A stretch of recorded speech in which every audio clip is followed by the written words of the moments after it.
the Radio Forest Podcast. Craig Gass, what's happening, man? Welcome back. Dude, I'm so excited.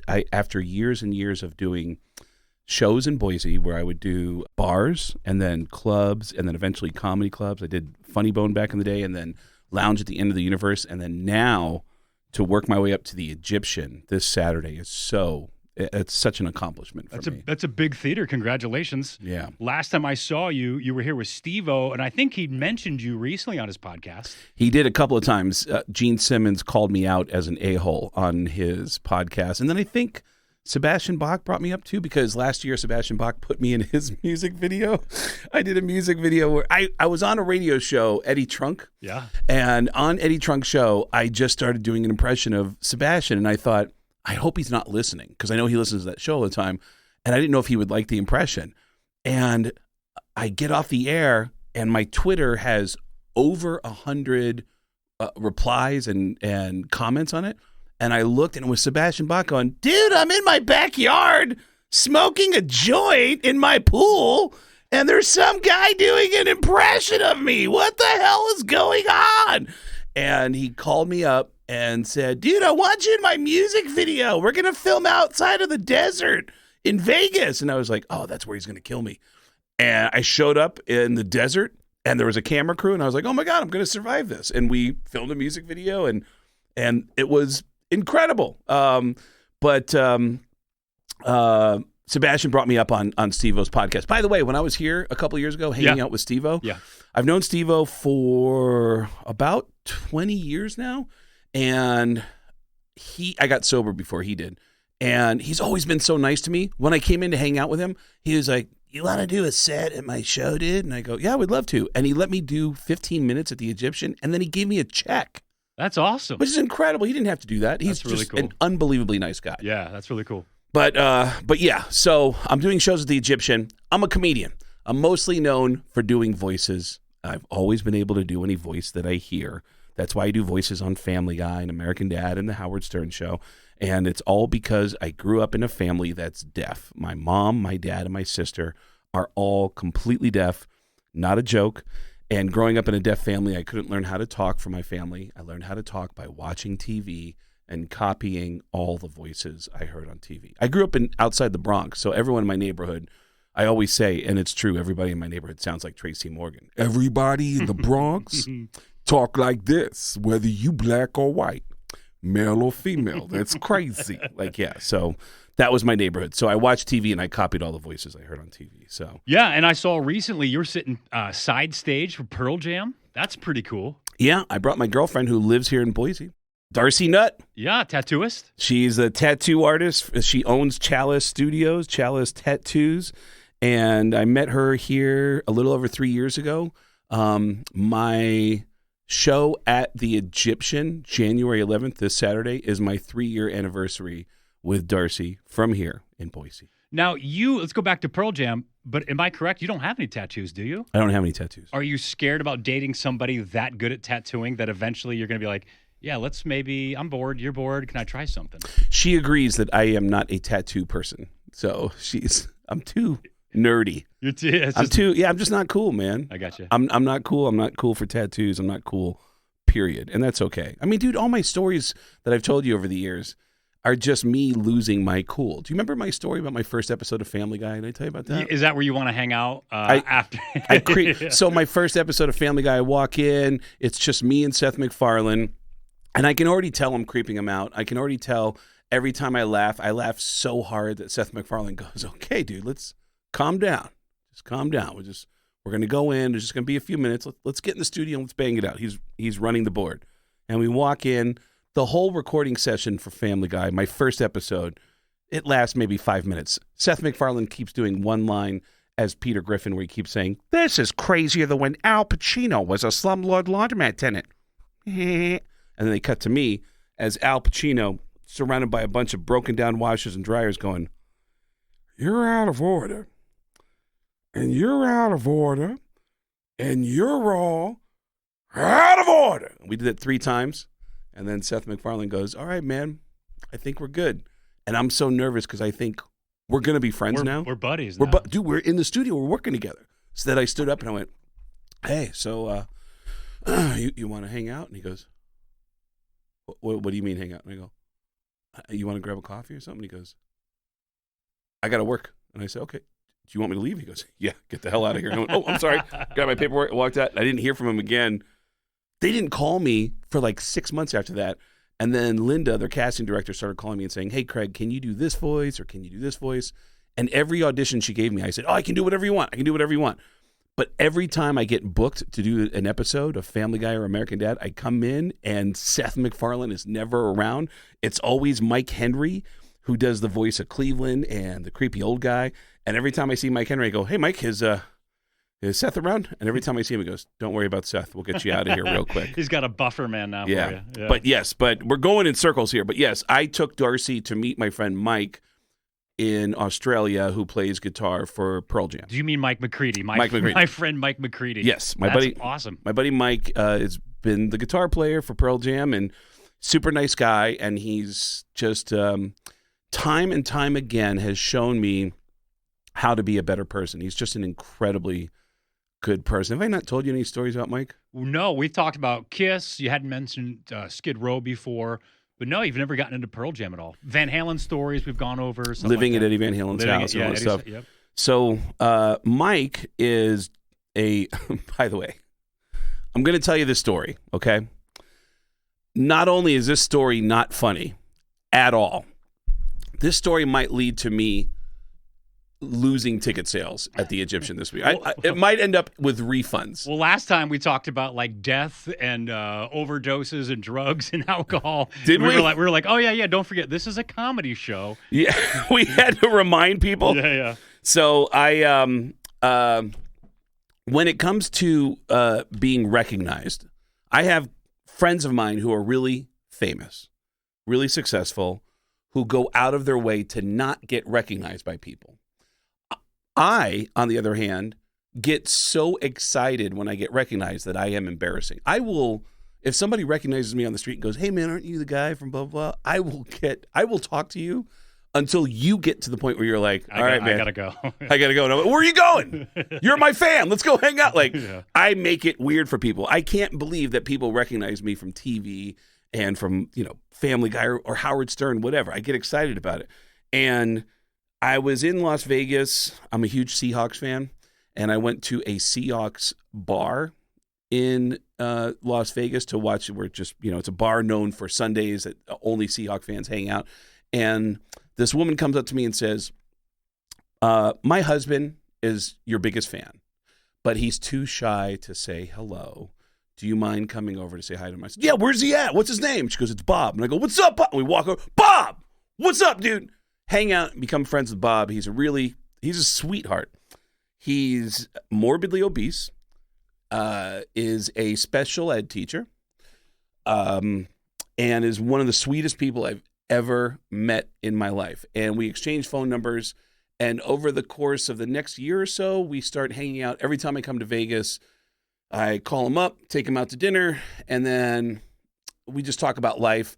And then I start getting really into his health. I'm worried about his health because that first day that I met him, he told me that he was in a coma at one point in his life. I never told you the story. No.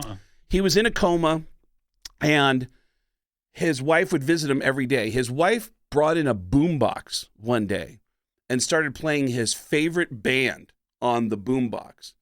And Bob had a physical reaction to his favorite band. In a coma, Bob started crying. Tears started coming down his face. It's this incredible story. And I said, that's insane. Who's the band? Who's your favorite band? And he goes, Pearl Jam. And I go, Pearl Jam's your favorite band? And he goes, yeah. I go, do you know I'm friends with one of those guys? And he goes, oh, dude, yeah, I follow you online. And man, you get to do a lot of cool stuff. And I instantly felt terrible that I have had incredible strokes of luck with being able to do cool things. Never did anything to earn it. I've just been very fortunate.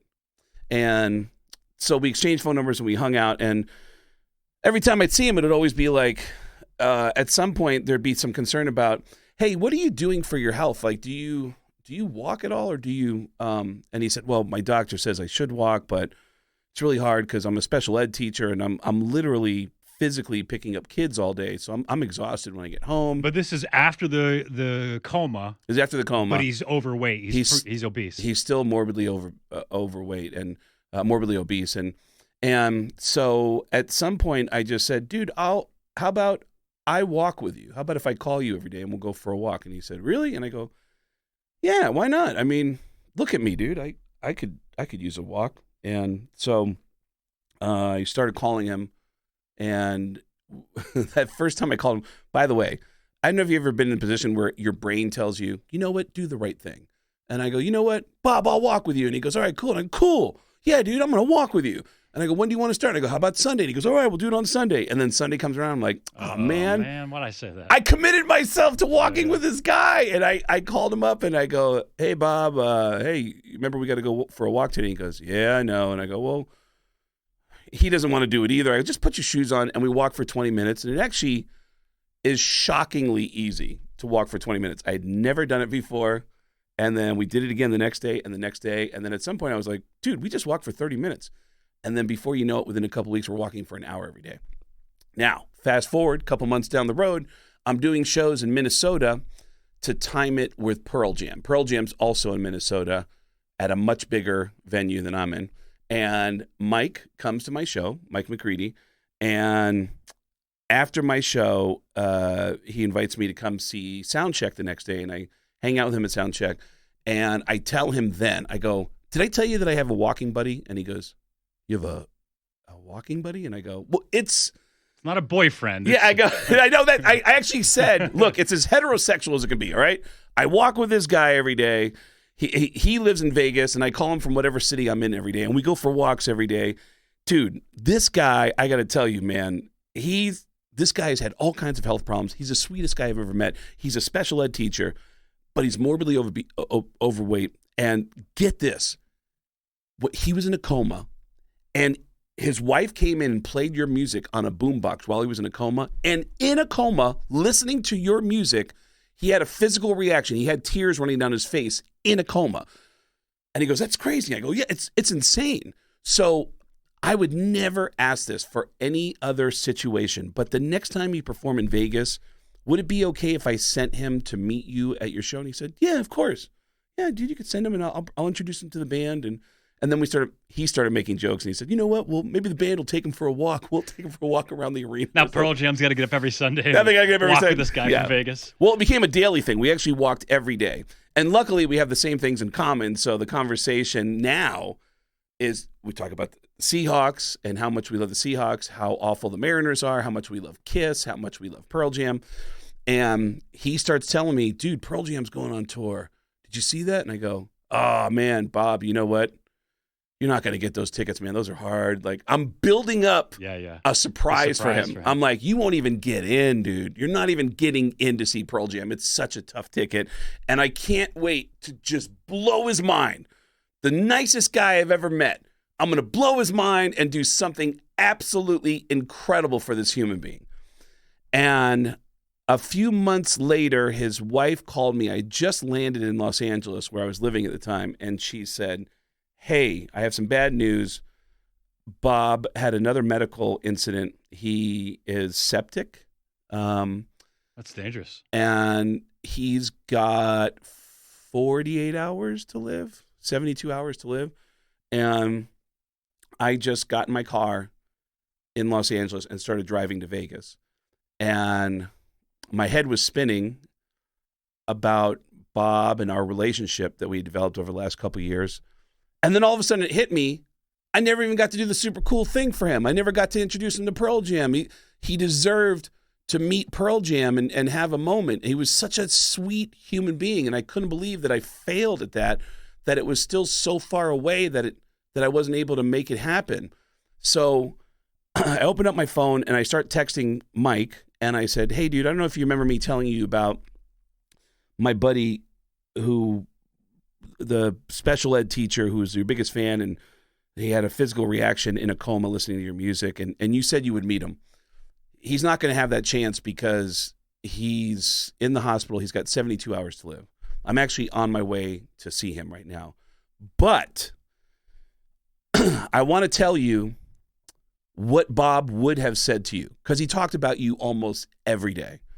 So I start writing a fan letter to my buddy Bob, or from my buddy Bob. To Mike from Bob. To Mike McCready from my buddy Bob.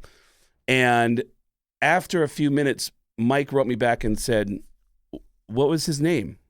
And I said, it's Bob. His name is Bob Miles. And then after about 45 minutes, I'm now in the desert between California and Las Vegas. I get a video from Mike, and I push play, and this is the video. Hey, Bob Miles, it's Mike McCready. I got a message from my dear friend Craig Gass, and I want to send you something I'm writing for you right now, so hopefully this helps you in your journey. He's got a guitar, and he's playing music for Bob, that he wrote for Bob, to help him as he crosses over. And I just started bawling. And then there's another video. He sent me 4 videos in total. I called up Bob's wife, and I said, hey, is Bob with you right now? And she said, yeah, he's doing okay. He's in and out. And I said, okay, I'm going to send you a video. You need to play this for him right now. Mike McCready from Pearl Jam just wrote some music for Bob, and you need to play this for him. And I sent her the videos, and she called me later and said that she got him when he was clear, and she said, hey, Craig's coming. He's going to hang out. He's coming to be with you. And check this out. The guitarist of Pearl Jam wrote some music for you. And she played the video for him. She said that he sat up in his bed and was watching, and he had to hold his eyelids down because he was crying so much watching it. Oof. And the last thing Bob saw on planet Earth was his favorite guitar player of his favorite band playing music he had written for Bob. And I was so worried about, God, he's such a nice guy. He deserves nice things because he's such a kind person. And on his last day on earth, he got the most beautiful thing. And again, I realize this is the worst way to promote a comedy show, but I'm Saturday night at the Egyptian Theater. The Egyptian Theater. The best jokes. I'm going to be at the Egyptian Theater, and I swear to God, I'm usually hilarious. I know this isn't funny at all, but I'm going to be at the Egyptian Theater. It's such a big moment for me in my life to make it to the Egyptian. And I just told you the saddest story ever, but my God, was that a profound moment in my life. And Mike McCready continues to just show me over and over again. I mean, in the middle of the show, when I brought Darcy, Darcy flew out from Boise, and she came out to join me in Sydney, and we were on stage with Pearl Jam. And in the middle of the show, Mike would come over and just tell horrible jokes to us, like in the middle of the show, and be like, hey, I got to go. Yeah, you're in Pearl Jam. What are you doing? Get back out there. Yeah, it was pretty amazing. But just moments like that have changed me and changed what's important to me. Like, I can't believe I get to do stand-up comedy. Do you ever have moments like that where you can't believe you're in radio? Yeah, absolutely. You'll run into somebody, people that we would know together, Kiss. A couple of times I've met Gene and interviewed Ace. That was kind of surreal. Actually, I ran into someone that you would know, Dave Buckner from Papa Roach. I love Dave. Dave's going to be at my show. One of my best friends, and he lives here over by Nampa. And Dave is going to come to the show. Dave is actually the centerpiece for one of the greatest stories of all time, and it all happened right here in Boise. It is absolutely the most insane experience I've ever had, and it involves everyone in it lives in Boise. It's an insane Boise story, and he's in the center of it, and I'm going to tell that story in the middle of the show at the Egyptian. But, dude, Dave Buckner is one of the nicest, most easygoing guys. Always has his vape. He's got good energy. Like, you say hi to him, and he's just like, hey, dude, it's cool, man. How are you? Yeah. Like he's just got cool energy. But you know, I know so many stories now about Pearl Jam that nobody else knows, that I fed some of them to Howard, because Howard Stern was going to interview Pearl Jam, and I said, hey man, here's some cool stories I don't think they'll mind you asking about. And one of them is one of my favorite stories that nobody's ever known, and it finally came out on the air, that Matt was in a what's his last name? The drummer of Matt Cameron. Cameron, yeah. Matt Cameron, when Matt Cameron was 15 years old, did I ever tell you that Matt was in a Kiss cover band? No. Matt Cameron was in a Kiss cover band when he was 15 years old in Seattle. They called themselves Kiss. The logo. The cover band's Kiss. But they call themselves Kiss. They got the logo, Yeah. and once a month they would do shows at friends' houses and put flyers around their school, like this Saturday Kiss. at Forrest's house. 8 p.m. Kiss, and it's the Kiss logo, and here's Forrest's address to get to Forrest's house, and they would do these gigs. And then Matt one day comes home and he got a letter in the mail from Casablanca Records, which was Kiss's record label, and he's like, oh my God, we're getting signed. And he's freaking out, and he calls all the other kids in the band. He's like, all right, I'm not going to open until you come over. Everybody come over. We're going to open this together. We're going to open it together. And all these 15-year-olds gather at Matt Cameron's house, and they open up this letter together. It's a cease and desist. They were 15 years old, and they got a cease and desist from Kiss. It's one of the craziest stories ever. And, I am, besides the 2 comedy specials I'm putting out this year, the first one of which is just me making fun of Kiss for an hour. I'm also launching 2 podcasts, and one of them is a storytelling podcast to tell. It's called I Swear This Is True. Like the Mike McCready story I just told you. Yeah. That story with not just the video of Mike, but Bob's kids are going to join me on that podcast. When I lived at Eddie Van Halen's house, the people who were also working for Van Halen at the time, and people who were there when I went bowling with Eddie Van Halen the first time, like all the witnesses are going to be there. And then there's also a podcast that I'm launching with Chris Kale from Five Finger Death Punch. Yeah, bassist, yeah. The bassist of Five Finger Death Punch. He's in Vegas, right? He's a Vegas guy. He also lives about 10 minutes from me in Vegas. And we're doing a podcast together that's going to launch in a couple of weeks from the time that we're recording right now. We're going to launch on Loudwire magazine's YouTube page. Yeah. So a lot of great things are happening, but it all starts January 11th here in Boise at the Egyptian Theater, which I'm really excited about. Now, what was it like with Metallica and Pantera? Because you did that tour 2024, right? I opened for Pantera. Oh, man, that's awesome. No, it's not awesome? It was terrible. Because of the fans? Well, here's what happened. The show went okay. Then the media picked up on what I did, and they took it completely out of context. Because when I opened for bands, and this started with Metallica. I opened for Metallica 20-something years ago, and I was so excited to be one of the guys. Like, the band likes me so much that Metallica is going to have me open for them. And then I get to the venue, and I realize, wait a minute. Everyone here is on coke. Like, what am I doing? I shouldn't be a part of this. And then I got really scared. And Lars, his idea to combat my fear was like, dude, you're overthinking it. I'll just go out on stage and I'll say, hey, Metallica's about to kick your ass in about 15, 20 minutes. But first, I'm going to bring out a good friend of mine who's going to tell you some jokes. And I was like, are you crazy? That's the worst introduction ever for Metallica. Metallica's about to come out, but hey, we're going to bring out a friend who's going to tell you some jokes. Are you crazy? And he said, dude, you're overthinking it. I said, no, just give me a microphone. I'm going to walk on stage and I'm just going to say hello. And what I decided to do was say, good evening. My name's Craig. I am Metallica's tour manager. And the crowd went, and then I just started making announcements that were all fake, but all the announcements were super cool. And it got people to listen to me. So when I got to do it with Pantera, I did the same thing. I said, I'm the band's tour manager. Everybody went nuts. And I said, hey, the band has some very important announcements. You may have heard some rumors, and it's true. We are recording our first ever live album right here. So I need your attention. There's a proper way to yell on a live album, so we need to rehearse this. And they follow every stupid instruction I give them at that point. The problem was the next day, all these media outlets started reporting Live album coming, according to an employee of Pantera.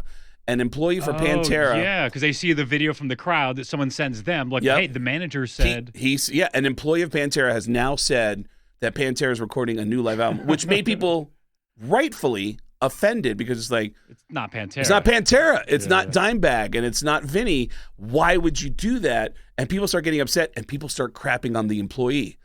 I'm completely anonymous.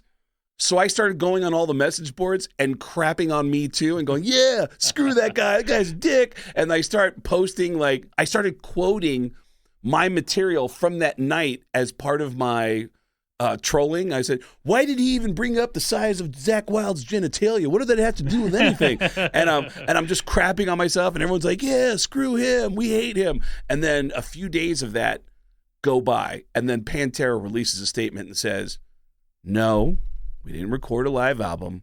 That was just a joke from our good buddy, comedian Craig Gass. And they tagged me in everything. And the whole crowd was like, get him.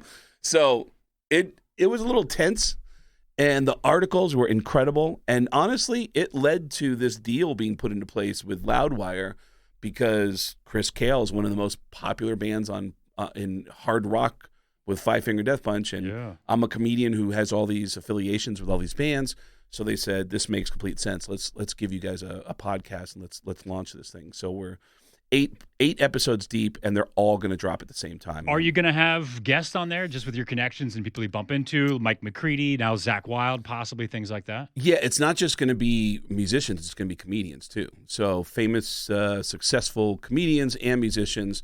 And Chris Cale started doing stand-up. He loves stand-up comedy. So it's going to be a mixed bag of all that stuff. And for us hanging out, it's always us just catching up on life. And so yes, the answer is yes and yes. It's going to be across, because comedy right now is bigger than music in terms of a single artist can sell out an arena with absolutely no support act. One act, there's just one act. And there's at least a dozen to 24 comedians right now. And you can't say the same for rock. There's only a handful of rock bands that can perform in an arena without any announced it's like the Sphere Las Vegas. Like only so many bands can show up and continue to sell it out. You've got the Eagles, U2. I'm sure Stones. The Stones. I'm sure Taylor Swift is going to do something there. Oh, sure, yeah. You know, The Dead, stuff like that. And but yeah, stand-up comedy, it's crazy. Sebastian Maniscalco, Nate Bargatze, John Mulaney, of course, Chappelle. They're all stadiums. They're all, And now getting to stadiums. Yeah, Kevin Hart and Gabriel Iglesias did stadiums now. So it's insane. So, but I'm happy to do the Egyptian. That's what I honest to God, I've seen shows in the Egyptian. I've performed there with Steve-O. So to be able to stand on that stage this Saturday. That's a good sized venue. It really is. I've seen quite a few shows there. I wanted to ask you, because I saw too that you got to hang out with Carrot Top. I think he's the best. I really do. I've seen him live, tears coming down my face. It's well planned with the recklessness of stand-ups. He acts like he doesn't know where it's going, and it's just off the top of his head. Yeah. But it's so well produced with the music and you know, lights and fans, and it's just such a good thing. So did you perform? Did you go see him? Did you happen to just talk to him in Vegas? What's his story with Carrot Top? Dude, 15 years ago, I do the roast of Gene Simmons. It's my first time doing a televised roast. And I'm scared to death because if you trip up at a roast, you will be remembered for the rest of your life. It's like farting in high school. Don't be the guy who farts in high school. Yeah. Because you'll be, especially if your last name is Gas. I'm doomed. So I always kept it really tight in high school. And so now as a comedian, you really want to be super prepared for a roast, which is hard to do because you cannot test the material. You can't go on a random comedy club stage and do a joke about a random person. It makes no sense at all. Yeah. So your only shot at it is live on camera that's going to be distributed internationally. So I do the roast of Gene Simmons, and I worked really, really hard day and night for weeks, and it goes over well, and it feels so good. It really connected. I sit down, and I start to relax. And then the next comedian is Carrot Top. And Carrot Top comes out, And the first thing you do is you go around, you slap everyone on the stage. He goes, hey, Ralphie May is here. Joke, joke, joke. Andrew Dice Clay is here. You're an old joke, joke, joke, joke. Lisa Lampanelli, you fat, blah, blah, blah. Joke, joke, joke. And then he goes around and he goes, Craig Gass is here. Man, I can't. Craig, you did so good. I can't even make fun of you now. And I went, what? Like, That's huge. And he said that on TV. For Carrot Top to say that on TV, hey, man, you might not know who that guy was, but let me tell you, he just killed. That's awesome. That was absolutely incredible. And so we exchanged phone numbers, and we've been friends ever since. And earlier this year, I brought Carrot Top and Bert Kreischer to the Super Bowl to interview the Chiefs and the 49ers. And I asked, and at that time, Carrot Top had so much fun that he said, man, I should have you open for me sometime because sometimes my opener doesn't, for one reason or another, he can't make it. And I said, I would love to open for you sometime. And it was day of, I was actually moving that day. And he texted me and said, hey, are you in town tonight? And I went, oh, man, with all the stuff I got. And I go, yes.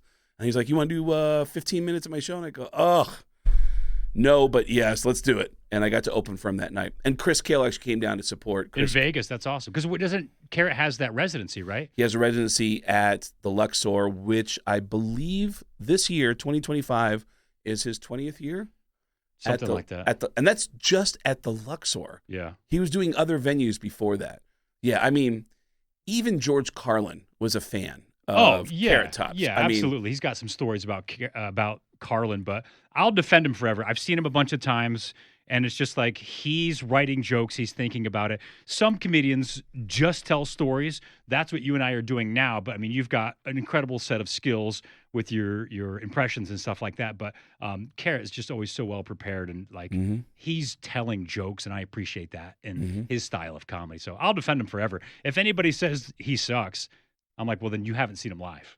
Because you won't see him live and then think he sucks. Maybe you saw something on TV and you were annoyed, or you see him too much and you were annoyed, or you don't like his look, but you haven't sat through a show because you'll be laughing. Forrest is tapping into something that was just, for some reason, was just part of it was in the ether that it was popular to bag on. It's fun. It can be fun to hate on things online. Yeah, like Nickelback and whatever. Absolutely, yeah. And I remember when I first started doing stand-up, it was popular to bag on Carrot Top back then. And I'll never forget my friend Josh Wolf, who's now a really successful comedian. Yeah, he's been through Boise. We've talked to him. Josh Wolf, I remember him I wasn't expressing an opinion one way or the other, but people were bagging on Carrot Top, and Josh Wolf in the back of the room goes, hey, man, that guy's been selling tens of thousands of tickets for years, and lots of people go to see him, so clearly people think he's funny regardless of what you think. And I was like, wow, man, that's a great point. Mm-hmm. Like, who are you to bag on anyone who's making it work? Like, clearly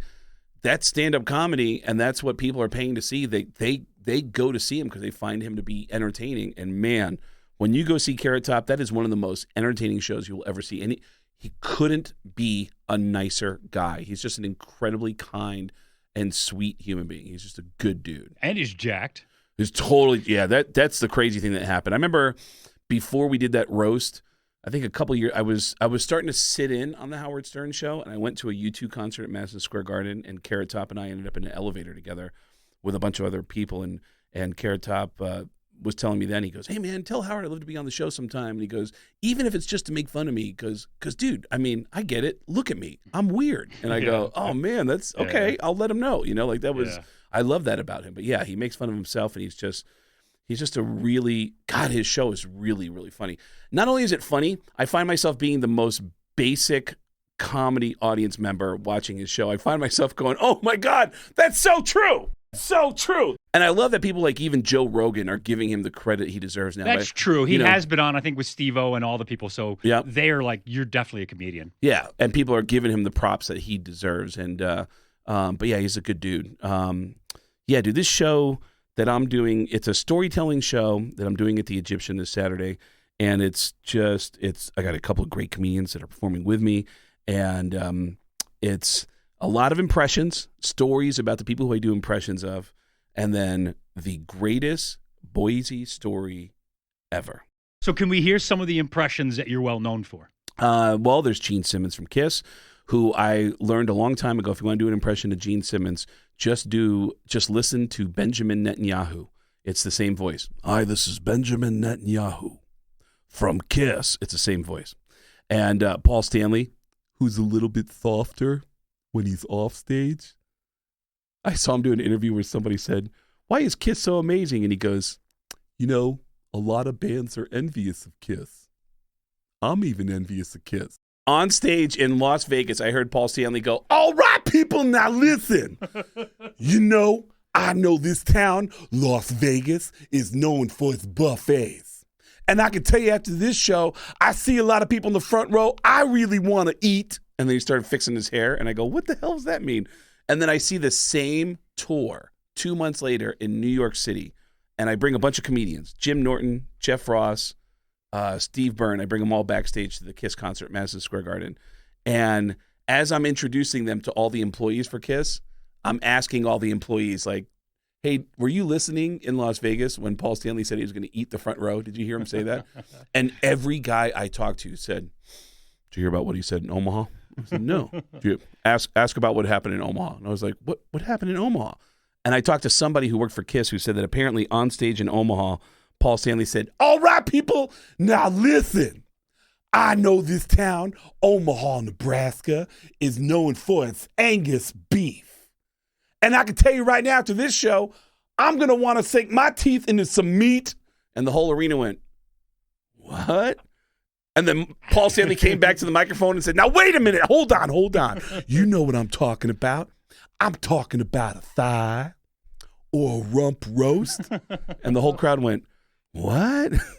And apparently the guitar techs, all the roadies behind the stage were tuning the guitars going, what the hell is he doing up there? He just got lost in the woods. Is he still talking? What's he doing? Yeah. My favorite is Tracy Morgan, because Tracy Morgan sounds like everybody I went to high school with. That dude's crazy. Caller number 7. I'm going to put a baby in you. That's crazy. Al Pacino is a favorite. That's a voice that women love to hear, even though he loves to yell for no reason. Adam Sandler, shibidoo, hee-hoo. Lars and Christopher Walken.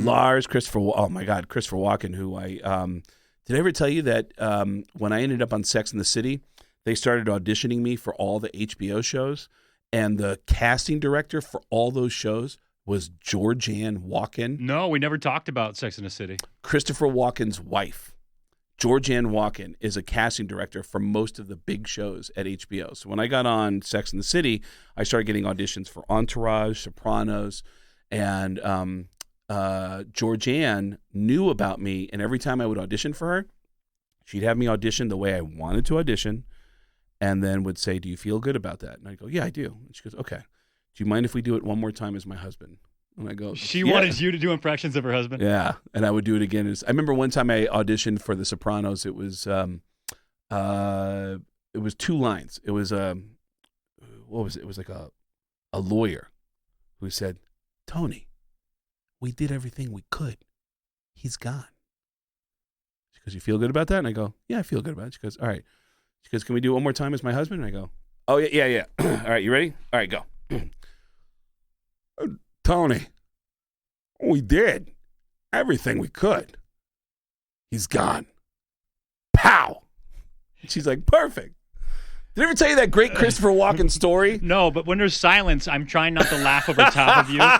Because it changes, your voice changes so much. It's like it's dead on. It's not like, oh, yeah, that sounds like Walken, like everybody does. Because everybody does like Arnold or Walken, and it's like, oh, yeah, that kind of sounds like him. But like you transform into him. So when there's that awkward silence, I'm backing off the microphone so I don't laugh over top of your impressions. Greatest Christopher Walken story. I just did this for my storytelling podcast. Is a buddy of mine, Kamal, from the Jerky Boys.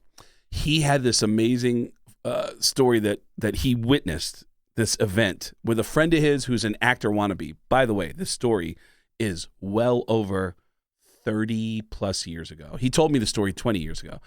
He has a friend who's an actor wannabe. He's always trying to scheme his way into Hollywood events. He actually has managed to get some extra work in movies, but he introduces himself to strangers as a background actor. Hi, I'm Jeff. I'm a background actor, which is just, it's just hilarious. Yeah.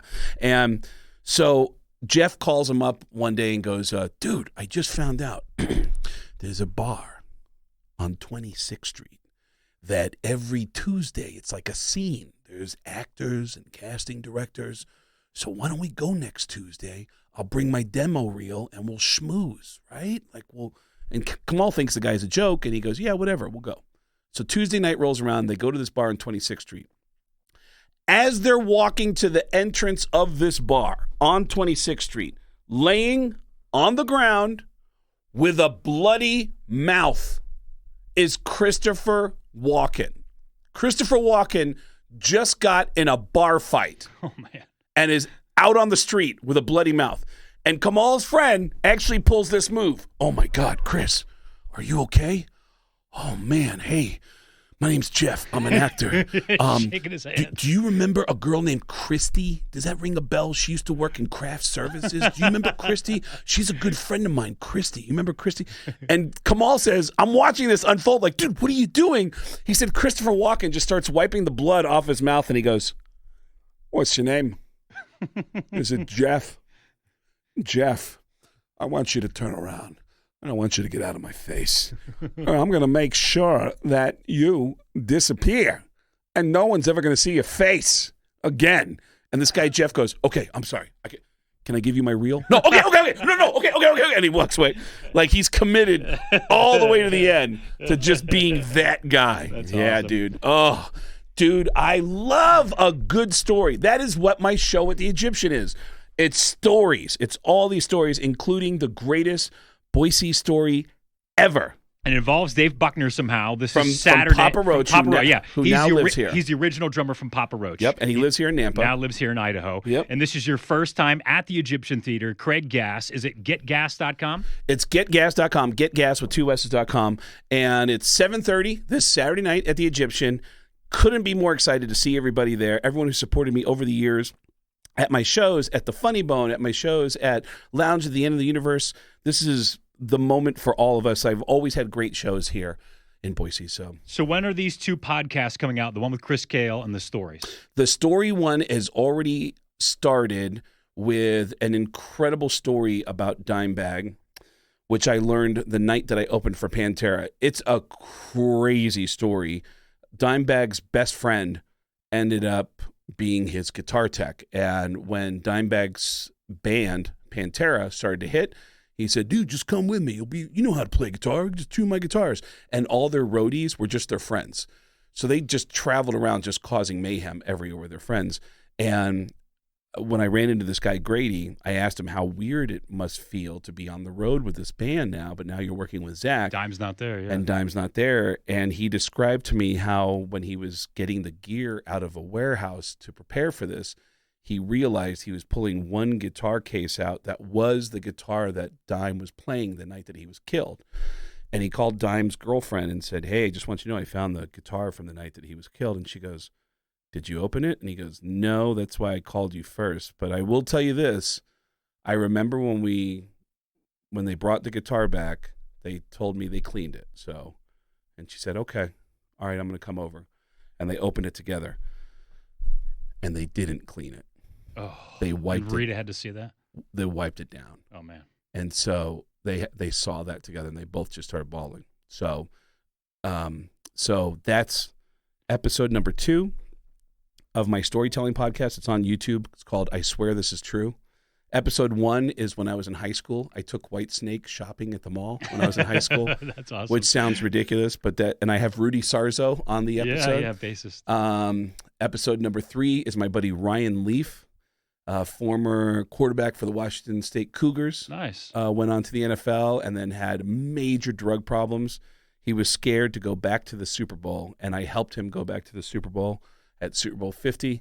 And the podcast with Chris Kale launches 2 weeks from today. And last question, 2 specials coming out in 2025. Yep. Any idea on timeline of those?